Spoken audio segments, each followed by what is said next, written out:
Hey channel, Fernando from SkyFi Audio. Check this out. I just got a pair of Klipsch Ojas kO-R1 two-way multi-cell loudspeaker system with the matching stands. Super excited. I'm going to put these together and I'm going to play them for you on this system right here. This is the HiFi Rose with the Technics SL1200G and the DS Audio setup. So we're going to replace these Sonos Fabers just for a few days and give you the full experience. So we're going to go ahead and get started. A few things to note while you marvel at my custom SL1200G that I absolutely love, fitted with a DS Audio cartridge, by the way. It's an optical cartridge, got a great review of that. I'll link below. I broke up the video into chapters, so use the slider below to jump around to the parts that interest you the most. Because we're going to do a lot. We're going to unpack it, we're going to go over the design, we're going to have a look inside, we're going to discuss the proper power amp for it, how it's connected to my system, and then we're going to play a record as well. So jump around as needed. And if you're interested in any Klipsch product, please do visit our website. We'd love to earn your business. And lastly, hey, I notice a lot of you are not subscribed. So almost 60–70% of you haven't hit the subscribe button. And that totally bums me out. I'd really appreciate it if you guys would subscribe. It helps kind of keep the videos coming and helps keep me motivated to spend the time on these things, which are super time consuming. And also leave a comment if you please would. That really helps promote the videos. So I'd love to hear from you about what you like about these speakers, what you like about the setup, or just say hello. I super appreciate it. And lastly, tons of videos linked below for other Klipsch speakers, Technics, McIntosh, you name it. If you're not familiar, this is a pretty new concept. This is a collaborative effort between Klipsch and Ojas. They've designed together this two-way system. It's available in limited quantities, so I'm not sure we can supply these for you as of right now. This set belongs to a client of mine that just purchased them. Thanks to Steve out in Vermont for letting me crack these open and do the video for you guys. Now, I heard these as prototypes back in the spring or in the summer when I flew out west for a conference, but I haven't heard them since, and that was a super large room. They sounded wonderful in that room, but I'm really excited to see what they sound like here at home. We're going to be driving it with this HiFi Rose integrated amplifier that I'm also doing a review on. It's not the most ideal amplifier for these speakers. I'd love to see these with like a set of monoblocks, something sub 30 watts, super high efficiency speakers, so it should do well with tubes.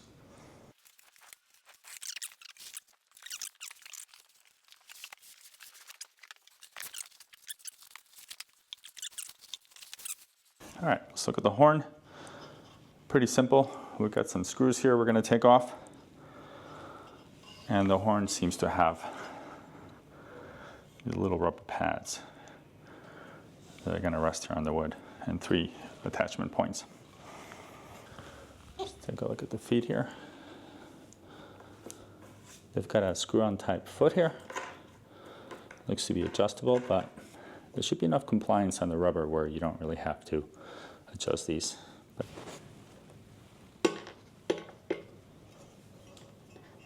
So the back screw is going to be fairly simple. It's exposed right here. But these guys are going to be a little trickier to get a wrench in there. So for mounting the horn, it looks like they want us to take off the rear bracket first, mount that to the cabinet, and then use the wrench to sneak in there and try to get the other 2 screws, and then put the rear bracket on. As you can see, it's quite a chore to get in there with it. All right, so about 5 minutes later, I got through it pretty well. As mentioned before, it's important that you don't tighten any of them, any of the 3, really, until you've got all the screws, nuts, and washers in place. It'll make a much easier job because it'll allow the unit to kind of self-center on its mounting points. So 5 minutes for the left one, I bet you're going to do the right one in 3 minutes. Now, in the second one, I found that rather than removing the rear screw and this L bracket, it's a little bit easier to just loosen the rear screw. That'll allow the horn to kind of like position itself over these 2 holes. So that one was super easy to drop in that way. And then I kind of use this technique where you hold the screw with 2 fingers here, and you just kind of go in there and find its home for it. Now, once I have the screws sort of roughly in place, since there's still quite a bit of play on here, what I'm going to do is sort of align the horn from the top, making sure that I've got the right amount of of corner showing from both sides of it. I don't know if you can see that, but I can now kind of play with this rotational orientation to get it right, and then I'll tighten the 3 screws. First impressions, I really like the finish they've chosen for this. So this is a painted finish, and it allows just enough of the grain to show through so that it's not overly saturated or smooth. So it has a real great vintage quality feel to it. Also, the lines and the fit and finish is higher than I expected. I guess that's not unusual for Klipsch. It is a beautifully finished speaker. All the corners are super sharp. Fitment of the back plate is really nice, and how they've recessed this bracket or this mounting plate, very cool.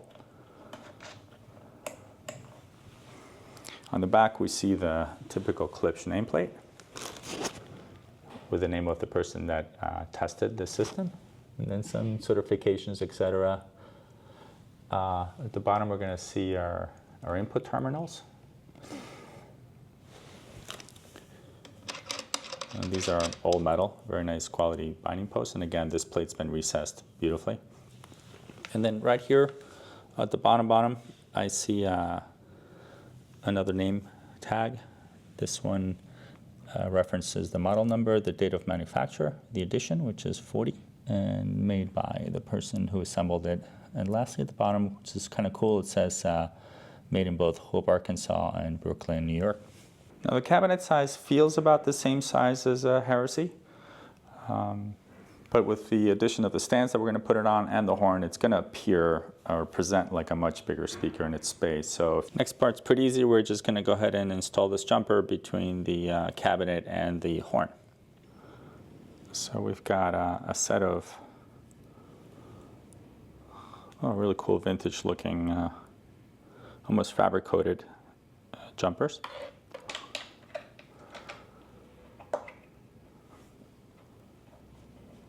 And this I'm going to keep at 0 for now. And then there is a marking right here with a little red dot, typical of Klipsch drivers, and that's where we're going to go for the positive.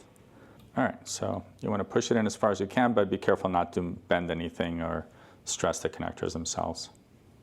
The wire appears to be maybe a solid core or close to it, and it's got some nice memory to it, so you can just go ahead and tuck it nicely underneath the horn so it's not sticking out the back like I had it before. Here's everything that's needed to build a single stand. I was surprised to find that these are all made out of metal. I don't know why I was expecting some wood in the process, but these are all actually pretty be steel, which is super nice. A few notes on the feet. They're supplying you with 2 sets of feet. Essentially, this is what you would use in a carpet or a plush sort of configuration, potentially in a wooden floor if you didn't mind having a slight perforation onto it.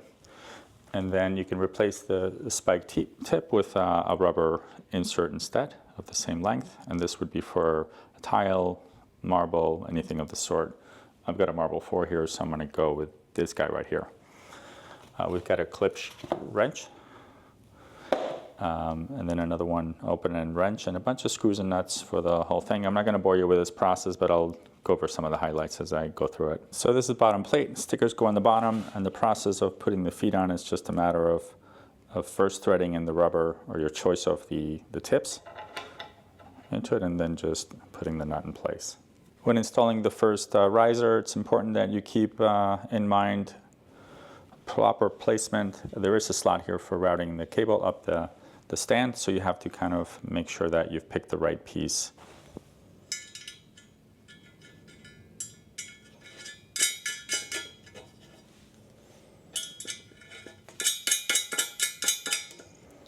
Top plate's pretty simple as well. You're going to use this screw. And you'll identify the top of the plate by the chamfer. All right, the last step is going to be a little tricky. It's to attach the speaker stand to the speaker itself. There are holes on the top plate and some screws that go with it. Now, typically I would flip this guy over upside down and then work with the stand from the top, because aligning the screws is a bit tough. But since we've got a horn in there, we're not going to be able to do that. So I'm going to go ahead and pull the rubber feet off of this cabinet, then set it on top, and then I guess I'll lay on the floor facing up and try to find those holes. So here's the view from the bottom, and what I find helpful in these circumstances in terms of finding the placement for this, it's kind of hard to do it while you're with a screw, so I like to take perhaps the Allen wrench and use it to locate the hole, and then you kind of spin around slightly so that it's perfectly centered, and then it makes inserting the screw quite a bit easier. If you don't want to spend time on the floor like I just did, probably the easiest sequence is as follows. When you first take the cabinet out of the box, keep the top styrofoam piece on so you have access to the bottom. And that's probably the right time to install the stands, because you're going to be working upright and you're going to be working looking down at the speaker rather than on your back looking up at it. Just noticed a super cool thing about this wrench from Klipsch. Probably should have noticed earlier, but I saw it in the manual. You can actually, it's got a magnet in it, so when you're done with it, you can kind of store it on the stand itself. Taking a look at the build quality, I love the little details in a product like this. For example, they've got these little plastic inserts that they used on the cabinet side, and it's essentially to make sure that the screw tension does not deform the wood itself. So it's a really nice little touch. Internally, usual stuff for Klipsch. We've got super high quality or thickness of wood. They've got some sort of gasket sealant between the cabinet and the back plate. Woofer is unbranded. I don't see any markings, or at least from this angle. Crossover looks typical Klipsch crossover quality. Same with the wires that they've used. Here we see the port, the square port, which protrudes about 5-6 inches or 7 inches into the cabinet. And then we've got a foam padding throughout for absorption. Looks like we've got a couple pieces here and also one on the back plate itself. So it has a sort of homemade feel to it, but with a much more refined precision, right? So this is something that if someone were to build at home, probably wouldn't be quite as refined, or the tolerances wouldn't be as nicely done as they are on this cabinet. So they really hit the nail on the head, right? It's supposed to have a sort of homemade vintage feel, but the quality is super high. Let's talk specifications. So here it is on our listing, skyfiorder.com. You'll see the Klipsch Ojas are kO-R1. $8,498 is no small price tag, but for an exclusive product like this, it's definitely within the realm. You see a lot of comparisons to the Heresies, and I know that they likely started with a Heresy drive unit of the base, the woofer. And the cabinets are pretty similar in proportions to the Heresy, and I guess that's why all the comparisons, but that's really where it ends. This is a two-way speaker. Massive difference between the three-way and a two-way speaker. The horn is obviously mounted up top, and the voicing and imaging and the performance of the speaker is quite a bit different from the Heresy. So while they do share some sizes and parts, I think that it's not really a relevant comparison. So it comes in two different finishes. The gray is what we've got here today that we're dealing with, and then we've got the spiral red oak, and that's this finish right here. They're both really nice finishes, so I don't think there's a really wrong choice on this matter. Both show quite a bit of grain, and that's what I like about it. The gray really shows the grain through it, so even though it's a painted finish in pewter, they did a great job at keeping that sort of vintage look by not overpainting it. The spiral red oak is also a very pretty finish, but the edges are a lot more prominent. If you see here, the live edges or the exposed edges of this multiple ply cabinet are much more exposed on the wood finish. Looking at the frequency response, so this is rated at 51 hertz through 20 kilohertz plus minus 3 dBs, so it does have quite a bit of punch. And at minus 10 dBs, it can do 40 hertz at 3 meters. So very similar to performance of the Heresy cabinet, which does 48 through 20K at plus minus 4 dB. So not the exact same way of measuring it, so you've got to be careful when you compare specifications. So this speaker is measured at plus minus 3 dBs, the other one, the Heresy, is measured at plus minus 4 dBs. So I think they're pretty comparable. Now, in real life, this feels a little punchier to me. I lived with the Heresies last year for almost 6 months in my house. And so memory's 6 months old at this point, but this does feel to be a bit punchier, especially with the bass guitar. It really does deliver a very satisfying amount of bass in my room, which is about 20 by 12. They're claiming a power handling of 200 watts. Not sure where that comes from. You see these power handling specifications all the time online. They don't mean a lot. What's important is sensitivity and the wattage you're using to drive it. So at 97.5 dBs, it is a fairly efficient speaker, or let's say it is in fact an efficient speaker. And you can drive it with quite a few watts. You can use probably something as low as 10 watts to get these to sing beautifully. 30 probably be more of a sweet spot, and all the way to 200 or 300, whatever you feel like throwing at it. Like old Klipsch speakers, this will drive to 117 dBs, so you could damage your hearing. These will play loud, and these can in fact rock and roll quite a bit. Now the crossover point, this being a two-way speaker, there's a single crossover point at 970 hertz. And then they're claiming a coverage of 90 degrees horizontally and about 60 degrees vertically. So they don't require much toe-in at all. They've got a fairly good coverage as it is. Transducers, the woofer is a K28-E, which is a 12-inch woofer, same exact woofer as the Heresy, and the high frequency driver is specific to the speaker. Klipsch is given it a part number of K706F. I suspect that's the driver itself, not the horn. It is a vented enclosure. This is ported in the front, like the latest version of the Heresy. Now the wood, circling back to that, it's a 13-ply grade A Baltic birch plywood. That's not what Klipsch speakers are generally made out of. They tend to be an MFD or composite of some sort. And these weigh in at 52 pounds. So while the dimensions are very similar to the Heresy cabinet, they're not exactly the same. Obviously, they share the same woofer. And the fact that these are on stands does give them a much larger presence. It does fill the room aesthetically a bit more than the Heresy. And I like these on stands. I like what they do to the sound. I like how they look on stands. It brings the tweeter just above ear level, which is right within the radiation pattern. And someone mentioned in one of the videos that these stands were for the Heresies. I've never really seen these Heresies on this, but it certainly opens up the possibility that this could also be a really nice stand for the Heresies. If you're not a fan of the leaning back aesthetic of the Heresies they've got, you can see here they are raked back a few degrees to get the tweeter and mid-range aimed at you. I really enjoyed having these attenuators on here. It gives you the ability to sort of dial up or down the high frequencies to your liking, especially welcome in a horn speaker.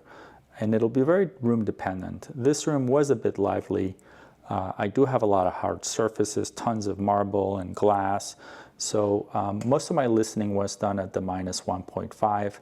If you got a very or acoustically dampened room, you might want to turn this up a bit, especially in a larger environment. So really lovely to have this as an option here. As you can see, I opted for the rubber feet on the spikes, which is a really nice addition to have that option between spikes and these rubber feet. And this is really more than I'd expect from a speaker. Klipsch generally uses a tiny little, plastic pad at the bottom of their speaker. So this is a real nice upgrade. All right, so this is the system I'm going to be demoing tonight. So I've got the HiFi Rose integrated amplifier. This thing is a beast. It's got all sorts of really cool options and capabilities. It has 4 channels of discrete output, several hundred watts. Feels like it's built out of a solid piece of aluminum. And it's got this super cool sort of steampunk look, half steampunks, half Nagra. Absolutely love it. I'll do a review on this piece down the road as well. I mean, look at this volume control alone. It just feels great. Turntable, I've got my trusty SL1200G. This is the sweet spot for Technics. It's sporting our custom SkyFi wood plinth made out of solid walnut, our own branded record puck as well. And I'm For cartridges, I'm using the DS Audio, the E3, which is their entry-level cartridge. I just did a video review on this and had a really nice, fun time with it. This here is the power supply for it. So this is an optical cartridge. It's not a moving coil or moving magnet. It's actually optical. There's some magic happening inside of the head shell. And I encourage you to check this out on our website if you're curious about it. Cables are Kimber, WBT connectors on the Hero line for the phono cable, and speaker cables are also Kimber cable. And not much else to it. I do have a few opinions or comments on this model. First of all, they're absolutely stunning. I love how they look. The design aesthetic is absolutely brilliant. They look super cool and innovative in terms of what is out in the market right now.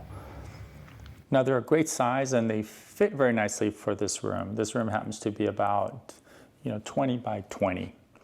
So they do have quite a bit of bass and are able to deliver a very realistic reproduction.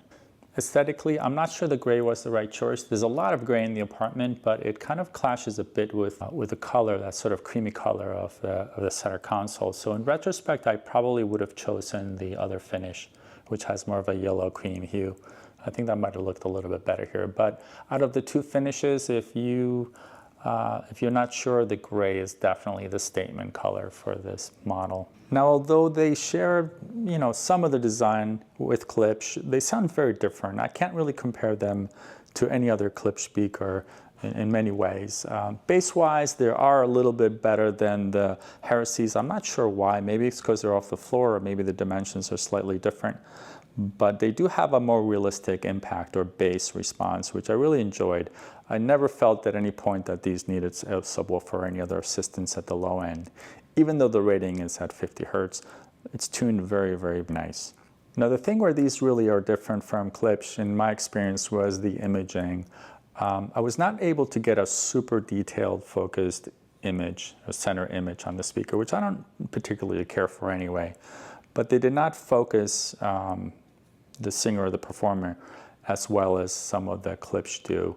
I'm not sure if it's the horn design or because it's a two-way speaker, but it was a little different.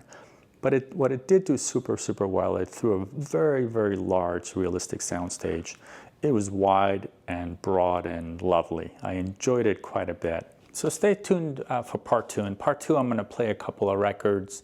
I like to split them up for my videos. That way I don't have any copyright violations, and I can put links to the products in our videos. So this should autoplay to the next video if you allow it.